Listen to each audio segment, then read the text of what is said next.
श्री स्वामी समर्थ. आजचा हा विषय प्रत्येक स्वामी भक्ताने शेवटपर्यंत नक्की ऐका. कारण आज आपण अशा गोष्टीबद्दल बोलणार आहोत ज्या चुका जवळपास प्रत्येक सेवेकराकडून नकळत होत असतात. आपण स्वामींची सेवा करतो, रोज नामजप करतो, तारक मंत्र म्हणतो, आरती करतो, पारायण करतो, गुरुवारी मंदिरात जातो, शक्य तितकी सेवा करण्याचा प्रयत्न करतो. पण तरीही कधी कधी मनात एक प्रश्न येतो की मी इतकी सेवा करतो आहे, तरी माझ्या आयुष्यात बदल का दिसत नाही? माझ्या अडचणी अजूनही का आहेत? माझ्या प्रार्थना स्वामींपर्यंत पोहोचत नाही का? तर मित्रांनो, हा विचार फक्त तुमच्या मनात येत नाही, अनेक भक्ताच्या मनात कधीतरी येतो. कारण आपण माणूस आहोत, आपल्याला भावना आहेत, आपल्याला दुःख होते, कधी राग येतो, कधी मन खूप खचते, कधी कोणाच्या बोलण्याने मन दुखावते, कधी घरातील परिस्थितीमुळे चिडचिड सुद्धा होते, कधी आर्थिक अडचणी असतात, कधी तब्येतीची चिंता असते, कधी मुलांची काळजी असते.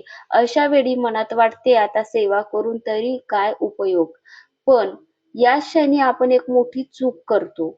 आपण स्वामीपासून दूर जायला लागतो.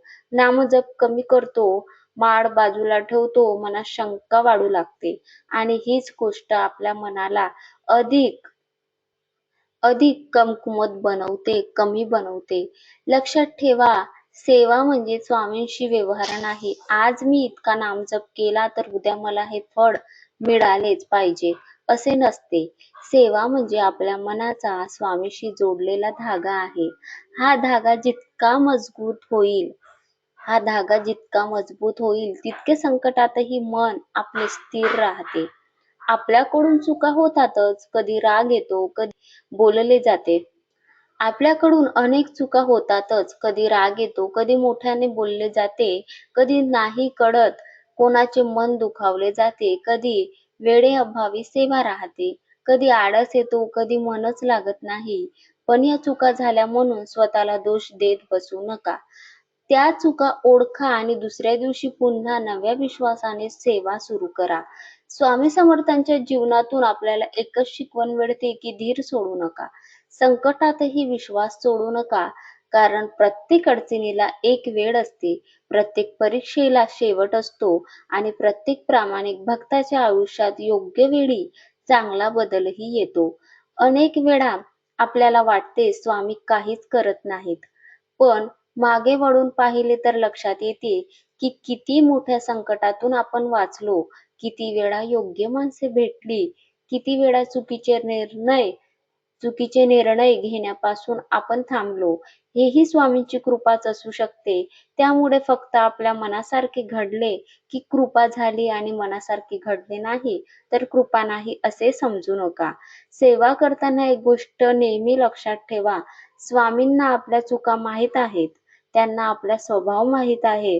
पण जेव्हा आपण चुका मान्य करतो, आपली स्वतःची चूक मान्य करत असतो, तेव्हा पुन्हा प्रेमाने त्यांच्या चरणी जातो. पण जेव्हा आपण चूक मान्य करून पुन्हा प्रेमाने त्यांच्या चरणी जातो, तेव्हा आपले मन अधिक नम्र होते. हाच खरा सेवेचा लाभ आहे. म्हणून आज एक छोटासा संकल्प करूया. राग आला तरी स्वामींचे नाव घेईन, मन खचले तरी सेवा सोडणार नाही, अडचणी आल्या तरी विश्वास सोडणार नाही. कारण स्वामी समर्थावर श्रद्धा ठेवणारा भक्त कधीच एकटा नसतो, लक्षात ठेवा. एका गावात गणेश नावाचा एक स्वामी सेवेकरी राहत होता. तो रोज पहाटे उठून अंघोळ करून स्वामी समर्थांचा फोटो स्वच्छ पुसायचा, दिवा लावायचा, तारक मंत्र म्हणायचा, माळ करायचा, गुरुवारी मंदिरात मठात जायचा. शक्य तितकी सेवा तो मनापासून करत होता. पण त्याच्या आयुष्यात अडचणी काही कमी होत नव्हत्या. नोकरीमध्ये अडथळे येत होते, घरात पैशाची चिंता होती, आईची तब्येत सतत बिघडत होती, त्यामुळे त्याचे मन हळूहळू खचू लागले. एक दिवस सेवा करताना त्याच्या डोळ्यात पाणी आले. तो स्वामींच्या फोटो समोर बसून म्हणाला, स्वामी, मी रोज तुमचे नाव घेतो, तुमची सेवा सुद्धा करतो, तरी माझ्या आयुष्यात काहीच बदल होत नाही. माझ्याकडून काही चूक होत असेल तर मला समज द्या, पण माझ्यावरची कृपा काढून घेऊ नका. त्या दिवसानंतर त्याने सेवा सोडली नाही. रोज जशी जमेल तशी सेवा करत राहिला. पण त्याने एक बदल केला. तो आधीसारखा पटकन रागावचा नाही. तो आधीसारखा पटकन रागावायचा नाही. घरच्यांशी प्रेमाने बोलू लागला. गरिबांना शक्य तेवढी मदत करू लागला. खोटे बोलणे सोडले. मनात आलेली कडुता कमी करण्याचा प्रयत्न करू लागला. काही महिन्यांनी त्याला चांगली नोकरी मिळाली. आईची तब्येतही सुधारू लागली. घरातील वातावरण शांत झाले. एके दिवशी तो मनात म्हणाला, स्वामी, तुम्ही माझी प्रार्थना इतक्या उशिरा का ऐकली? त्याच क्षणी त्याच्या मनात एक विचार आला. जणू स्वामी त्याला शिकवत होते की फक्त परिस्थिती बदलणे हीच कृपा नसते. आधी माणूस बदलतो, मग त्याचे आयुष्य बदलतो. तुझा राग तसाच राहिला असता, तुझा अहंकार तसाच राहिला असता, तर तुला मिळालेल्या सुखाची किंमतही समजली नसती. गणेशच्या डोळ्यातून अश्रू वाहू लागले. त्याला समजले की सेवा म्हणजे फक्त इच्छा पूर्ण करून घेण्याचा मार्ग नाही. सेवा म्हणजे स्वतःला चांगला माणूस बनवण्याचा मार्ग आहे. त्या दिवसापासून त्याने अधिक त्याच्याहून कधीही त्या दिवसापासून त्याने कधीही सेवेचा हिशोब केला नाही. तो फक्त प्रेमाने म्हणत राहिला, श्री स्वामी समर्थ, श्री स्वामी समर्थ, श्री स्वामी समर्थ.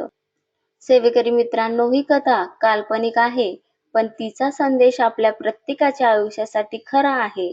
आपल्या हातून चुका होतात, राग येतो, मन खचते, पण म्हणून सेवा सोडू नका. मनापासून स्वामींचे नाव घेत राहा. स्वतःमध्ये चांगला बदल घडवत राहा. योग्य वेळ आली की आपल्या प्रयत्नाचे फळ नक्की मिळेल. श्रद्धा आणि संयम हेच सेवेचे दोन मजबूत आधार आहेत. म्हणून आजपासून सेवा करताना मन शांत ठेवा, राग कमी करा, गोड बोला, शक्य तितकी मदत करा आणि रोज प्रेमाने स्वामींचे नाव घ्या. कारण स्वामींची सेवा करताना आपण साधी प्रेमाने सेवा करावी, कधीही दिखावा करून किंवा म्हणून स्वामी सेवा करताना कधीही दिखावा करून सेवा करू नका. स्वामींना भोळी साधी सेवा प्रिय आहे, म्हणून कोणालाही कमी लेखून सेवा करू नये. स्वामींचा चमत्कार नक्कीच घडतो. श्री स्वामी समर्थ. जय जय स्वामी समर्थ. ही माहिती आवडली असेल तर व्हिडिओला एक लाईक करा आणि चॅनलवरती नवीन असल्यास चॅनलला सबस्क्राईब करायला विसरू नका. श्री स्वामी समर्थ. जय जय स्वामी समर्थ. कमेंटमध्ये श्री स्वामी समर्थ लिहायला विसरू नका.